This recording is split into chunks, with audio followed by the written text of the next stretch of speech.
Bienvenidos a ¿Cómo esperan tus inversionistas que navegues la recesión? Esta charla será impartida por Cintia Merlos, cofundadora y COO en Bexi, la tarjeta de crédito mexicana enfocada en inclusión financiera con más de 6 años en el mercado. Te invitamos a dejar tus preguntas en los comentarios y a unirte a la comunidad de esta edición en discord.latamstartup.club. Hola, hola, ¿cómo están todos? Muchas gracias por estar aquí el día de hoy. Yo soy Cintia Merlos, soy co-founder y COO de Bexi, la tarjeta de crédito enfocada en desarrollar historial para la clase media de México. Y bueno, el día de hoy les voy a platicar sobre cómo esperan tus inversionistas que naveguen la recesión. Déjenme platicarles un poquito, les voy a compartir mi pantalla.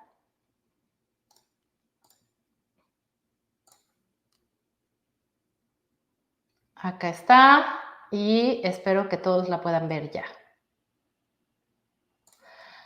Vamos a platicar sobre la agenda del día de hoy.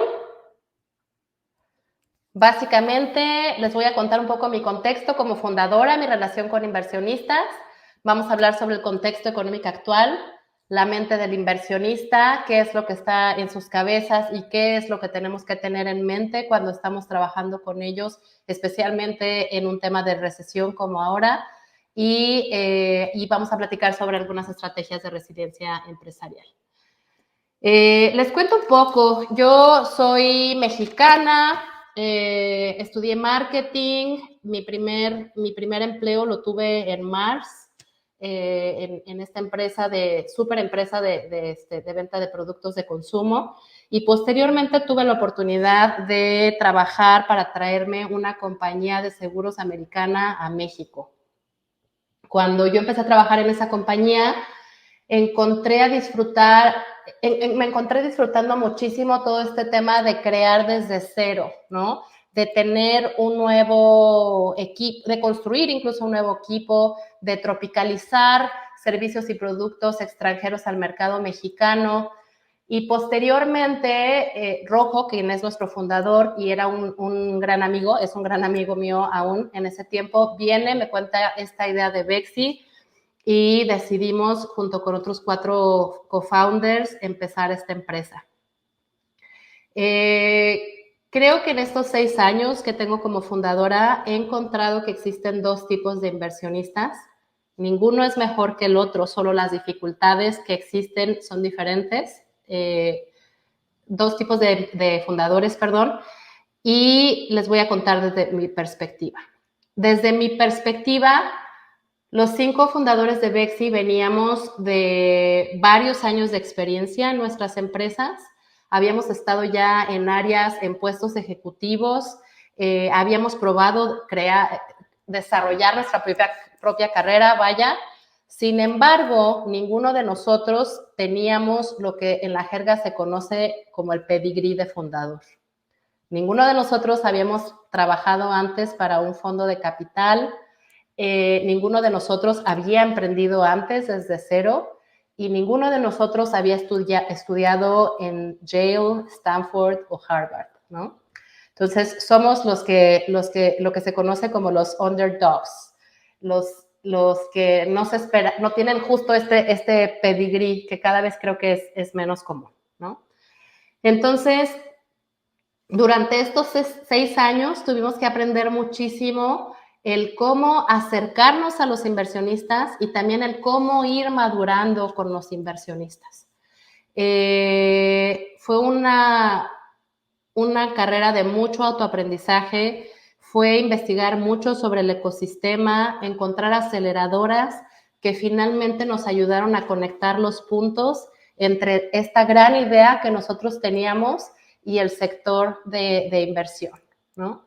Entonces, creo que uno de los grandes aprendizajes y mucho de lo que vamos a hablar aquí es que tuvimos que prepararnos arduamente para aprender la jerga de los inversionistas, para aprender a comunicarnos con ellos.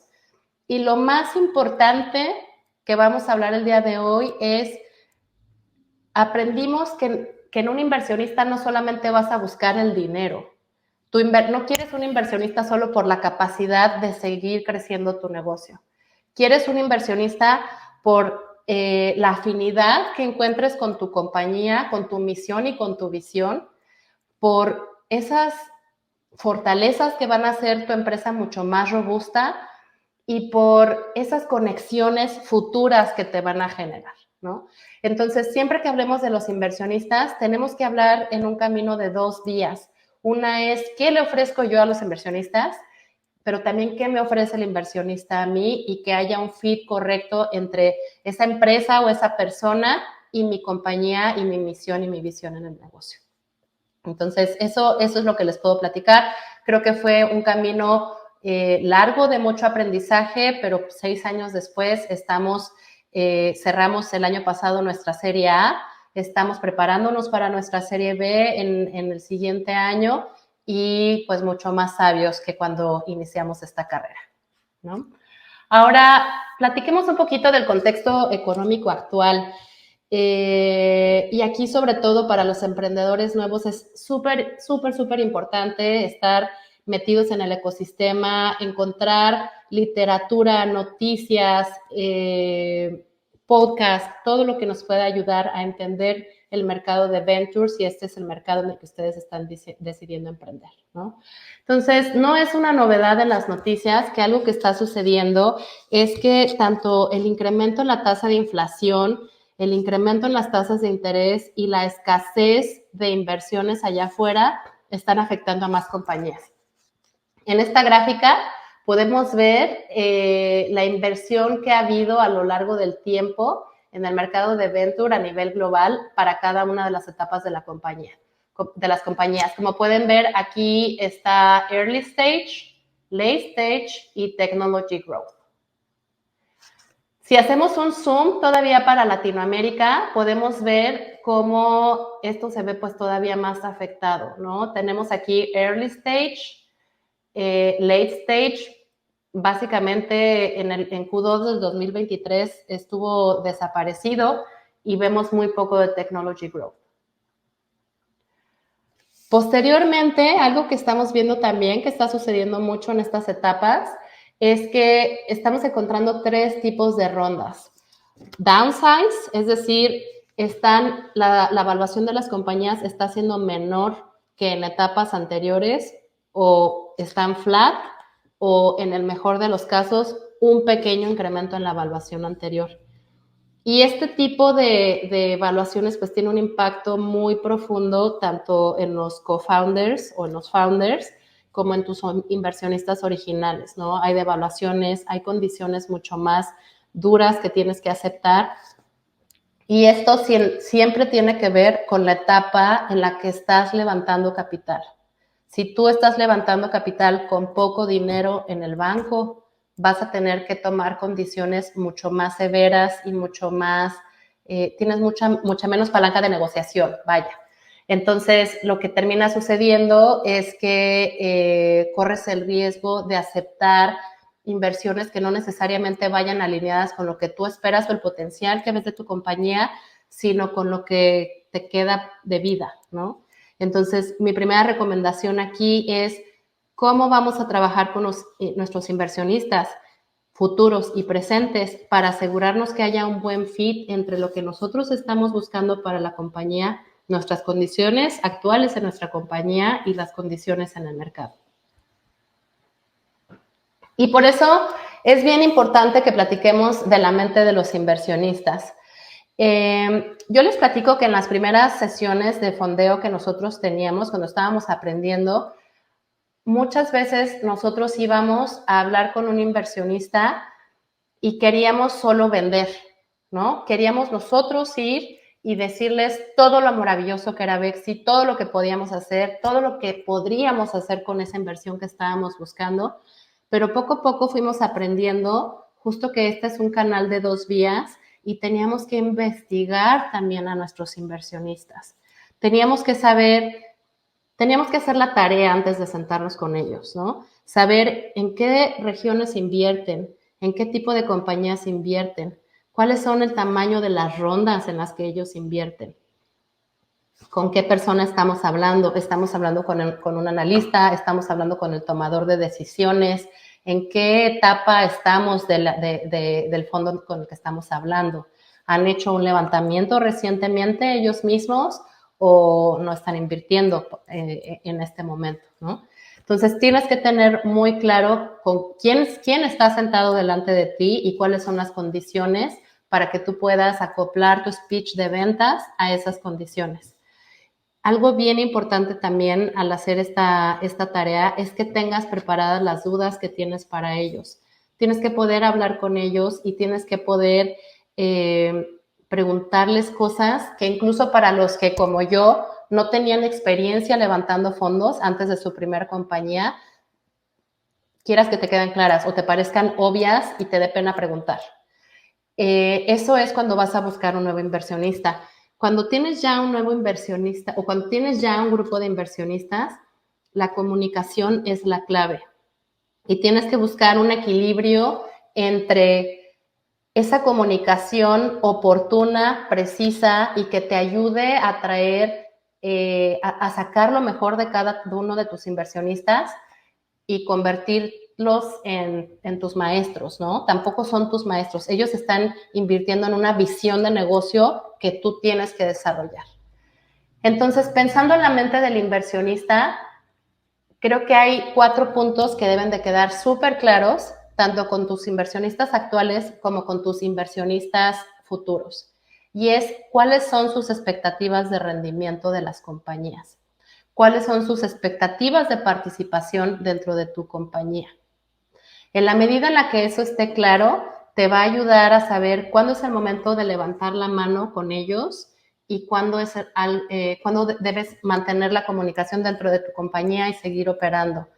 Creo que algo bien importante también es que puedas tener estas conversaciones difíciles con tus inversionistas y puedas sentarte con ellos a decir, señores, vemos un riesgo o vemos un posible problema dentro de la compañía y estas son las alternativas que nosotros vemos y pedimos tu consejo, ¿no? Entonces, el tener ese tipo de conversaciones con ellos te van a ayudar a tener claramente información que tú antes no tenías.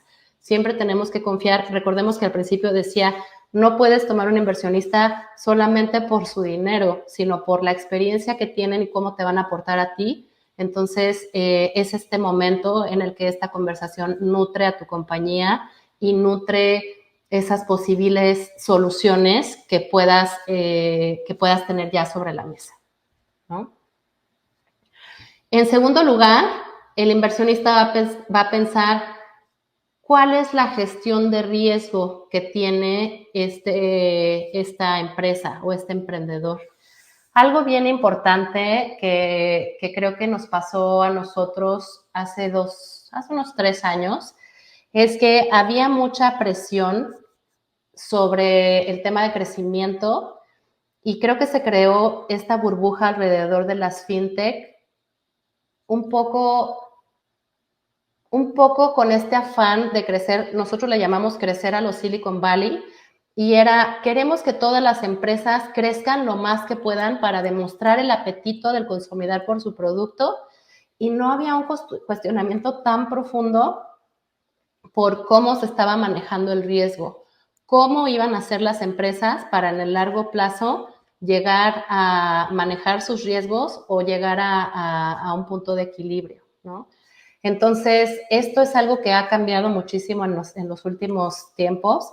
Los inversionistas ya no quieren saber solo cómo vas a crecer, quieren saber cómo vas a controlar los riesgos de tu empresa y más adelante, cómo vas a llegar a profitability. Tienes que tener esto claro y tienes que poderlo conversar con tus inversionistas.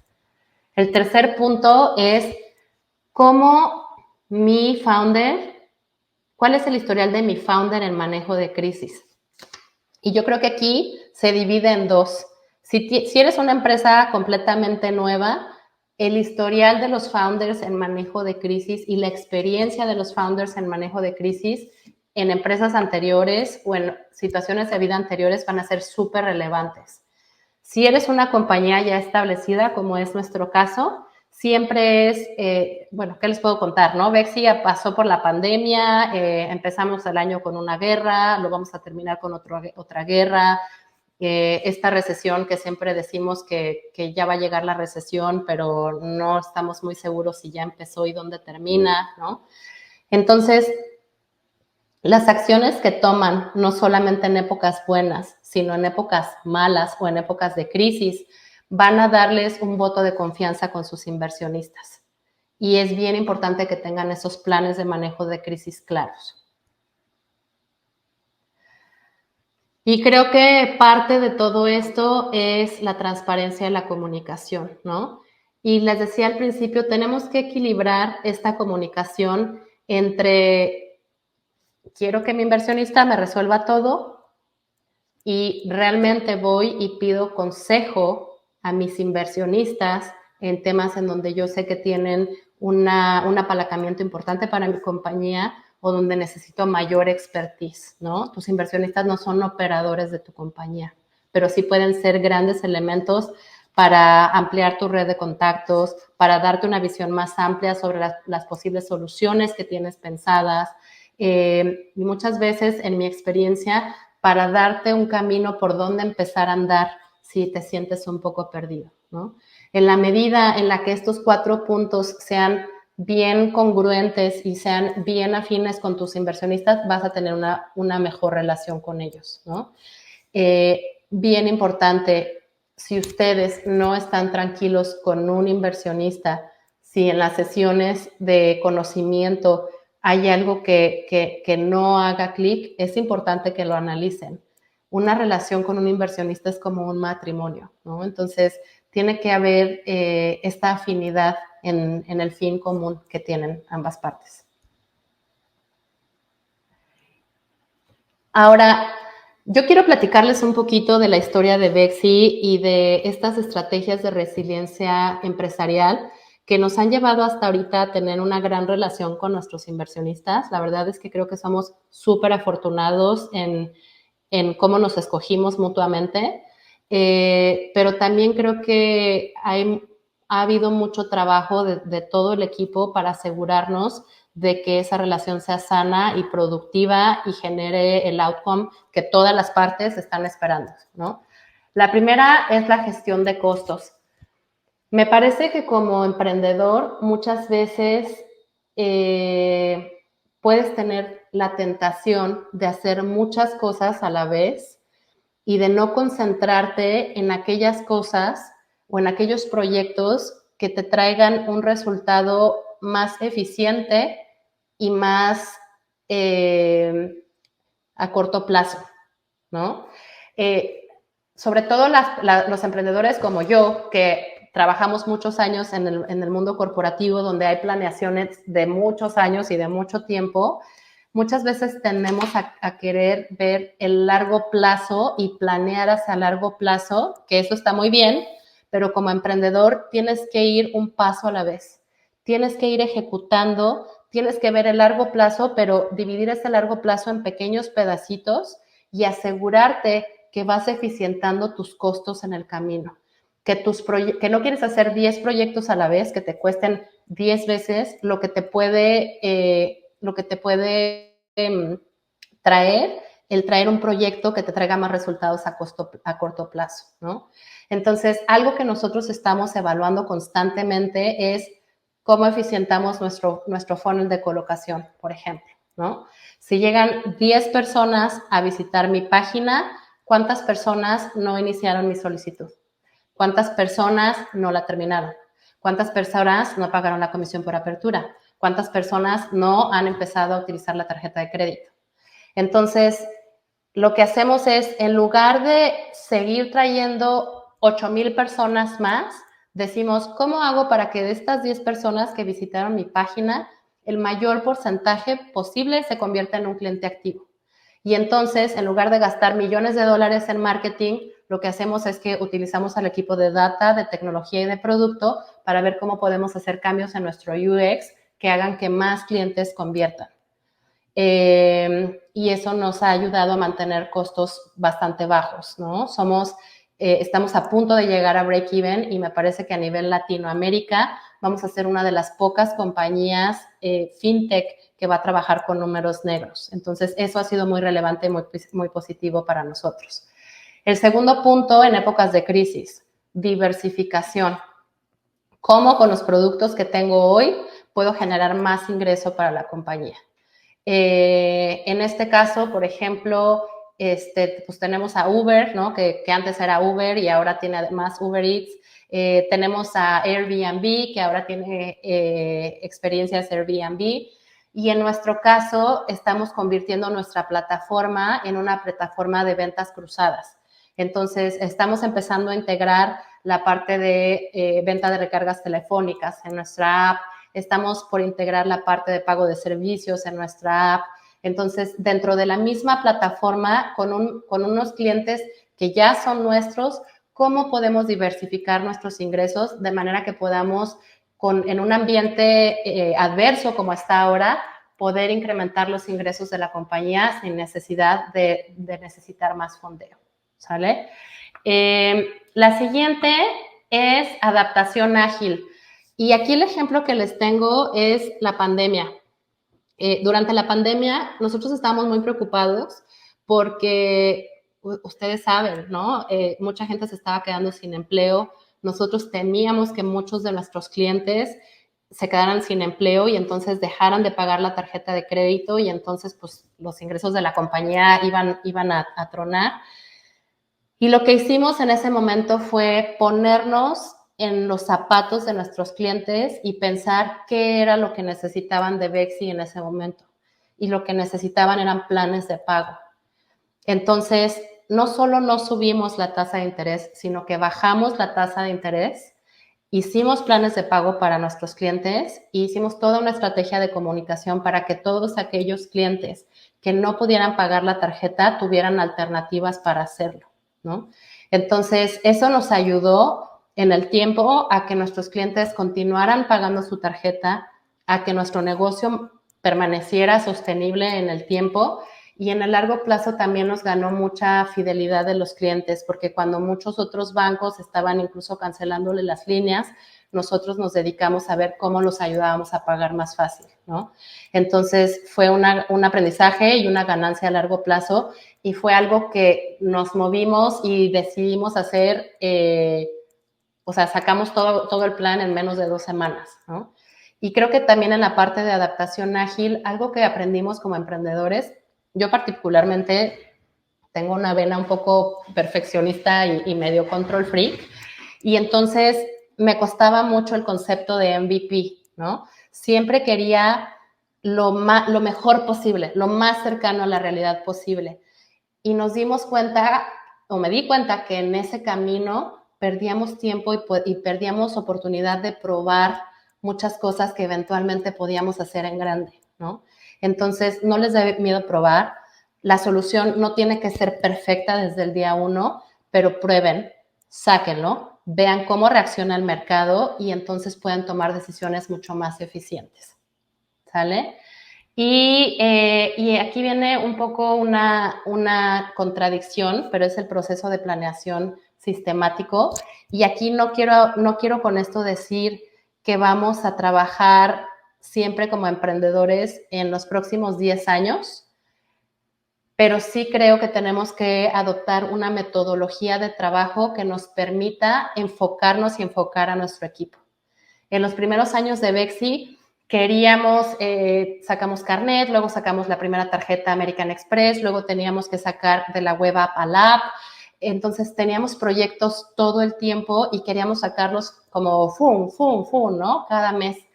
Entonces, poco a poco aprendimos a planear nuestros proyectos de manera que enfocábamos los que dieran más valor al cliente y que nos dieran un beneficio a más largo plazo y cómo irlos intercalando con aquellos proyectos que en realidad íbamos a buscar un beneficio a más largo plazo, ¿no? El tener un proceso de planeación sistemático le da a tu equipo un servicio de accomplishment, le da a tu relación con tus inversionistas una visibilidad de en qué están trabajando y cuáles son los beneficios que van a tener. Y también te ayuda otra vez con la gestión de costos, ¿no? Te ayuda a no querer invertir en todo al mismo tiempo. Y creo que se acabó mi tiempo por ahora. Yo solo quiero decirles que mi gran experiencia en este camino, chicos, es que como emprendedores hay dos tipos de emprendedores: los que durante la crisis se sientan a llorar y los que se ponen a vender pañuelos. Entonces, asegurémonos de que nos ponemos a vender pañuelos, asegurémonos de que tenemos claro quiénes son nuestros inversionistas, qué esperan de nosotros, hay una comunicación clara con ellos y sobre todo que nosotros tenemos un plan de trabajo antes de sentarnos a conversar con nuestros inversionistas. Y de mi parte es todo por ahora. Hola Cintia, ¿qué tal? ¿Cómo estás? Hola, hola. Feliz de verte nuevamente y a nombre de Acueducto y de todo el equipo de LATAM Startup queremos agradecerte por preparar esta presentación y por venir acá a compartirnos tanto valor en esta conferencia. Muchísimas gracias. Yo siempre encantada de estar aquí con ustedes. ¿Qué te parece si nos vamos directo a las preguntas que tenemos aquí en la caja de chat? Buenísimo. Durante toda la charla te fueron dejando preguntas, entonces me voy a regresar tantito y te voy diciendo una por una. ¿Te late? También aquí las Buenísimo. pongo. Bueno, esta es la primera, es de Luis Alfonso y nos pregunta si tú crees que es posible una baja de las tasas de interés en 2024 y que esto impulse de nuevo las inversiones grandes en startups de la región. Mira, yo creo que en general México en particular me parece que tiene una situación bien prometedora que tenemos que saber apalancar, ¿no? Todo el tema de nearshoring que se está especulando que va a explotar dentro de nuestro país puede ayudar mucho tanto al empleo como al crecimiento económico, eso darle mayor estabilidad a la economía mexicana y eso a su vez hacia los inversionistas extranjeros, pues darles una mayor certidumbre, ¿no? Me parece que Latinoamérica, ya no hablando solamente de México, sino de Latinoamérica en general, está en un momento súper importante, está en los ojos de muchos inversionistas, pero el foco más allá de las tasas de interés va a ser en cómo estas compañías pueden demostrar que son rentables. El crecimiento ya no es suficiente, ¿no?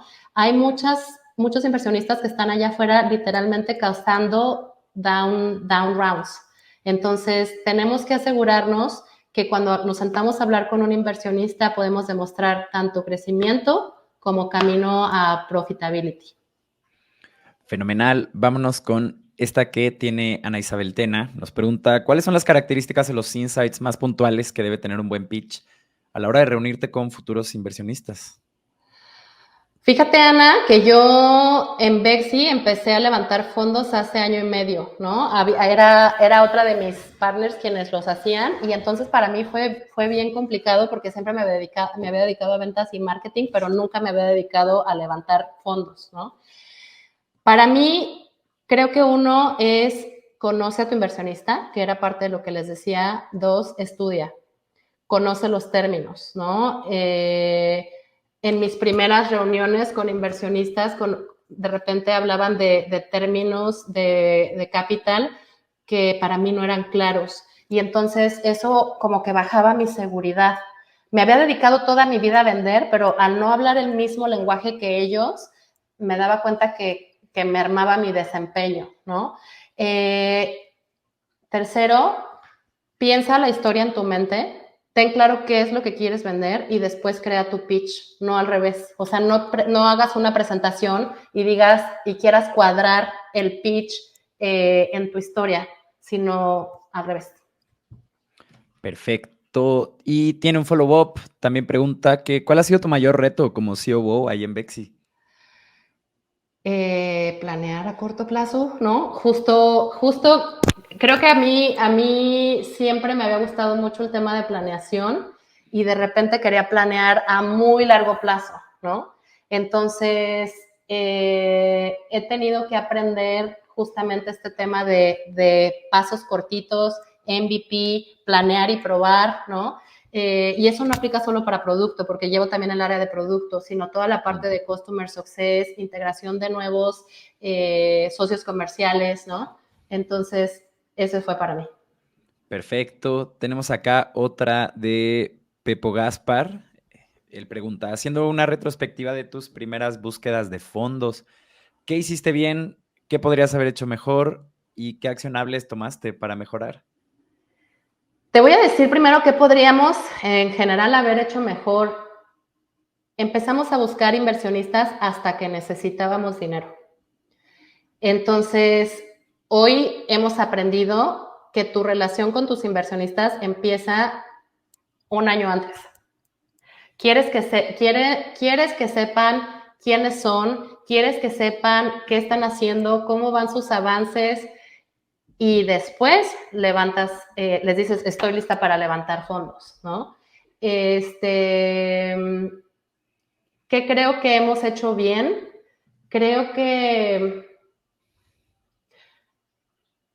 Déjame pensar, porque algo hemos hecho bien, que hemos levantado nuestra serie A. Me parece que hemos sido súper claros en la comunicación, en nuestras expectativas, en nuestras fortalezas. Y lo más claro es que cuando ellos nos hablan de las debilidades que llegan a ver en la compañía, el 80% de las cosas que ellos nos dicen ya las tenemos vistas y tenemos un plan. Entonces es muy atractivo para ellos saber que tenemos esa visión de cómo resolver los problemas que pueden ver en la compañía. Fenomenal. Vámonos con lo que probablemente sea la última pregunta, pero siempre me gusta en la última hacer una invitación a que nos dejen más preguntas. No todos los días tenemos a un perfil como el de Cintia aquí para responder todas las dudas que tenemos. Así que bueno, si alguien se anima, esta es la última llamada para hacer preguntas. Y la que tenemos es una de José Luis. Nos pregunta, ¿cómo recomendarías evaluar una compañía para buscar a los inversionistas? ¿Qué factores consideras que se deben tomar en cuenta? Fíjate que en esta te voy a fallar porque realmente es mi socia que lleva toda la parte de finanzas quien conoce más a fondo el tema de evaluación de las compañías. Lo que sí te puedo decir es que no lo hicimos solos, ¿no? O sea, sí buscamos asesoría tanto legal como financiera para poder evaluar nuestra compañía y que no sea solamente el mercado quien determine tu precio, ¿no? Sí tienes que tener bien claro los activos que tienes, los clientes que tienes, tu revenue, los intangibles, ¿no? Si tienes ahí algunos temas de propiedad intelectual, ¿cuánto valen? Si no estás claro en eso antes, es muy probable que puedas tomar un precio que esté por debajo de lo que vale tu compañía. Fenomenal. Pues parece que no tenemos más preguntas, así que con esto ya podemos concluir esta sección. Cintia, nuevamente muchísimas gracias por acompañarnos y por formar parte de LATAM Startup 2023. Quiero recordarle a toda la gente que está en la transmisión, por un lado, que se unan a la comunidad de Discord de este año, donde estamos presentándonos y conectando entre nosotros. Pueden hacerlo en discord.latamstartup.club y de igual forma los invito a seguirnos en LinkedIn, donde vamos a estar compartiendo información de las conferencias que nos quedan durante el día de hoy y de igual forma en el futuro vamos a estar compartiendo clips, dosificando todo el valor que se está construyendo en estas charlas. Muchísimas gracias, Cintia, y espero que nos veamos pronto. Muchas gracias por invitarme, un gustazo.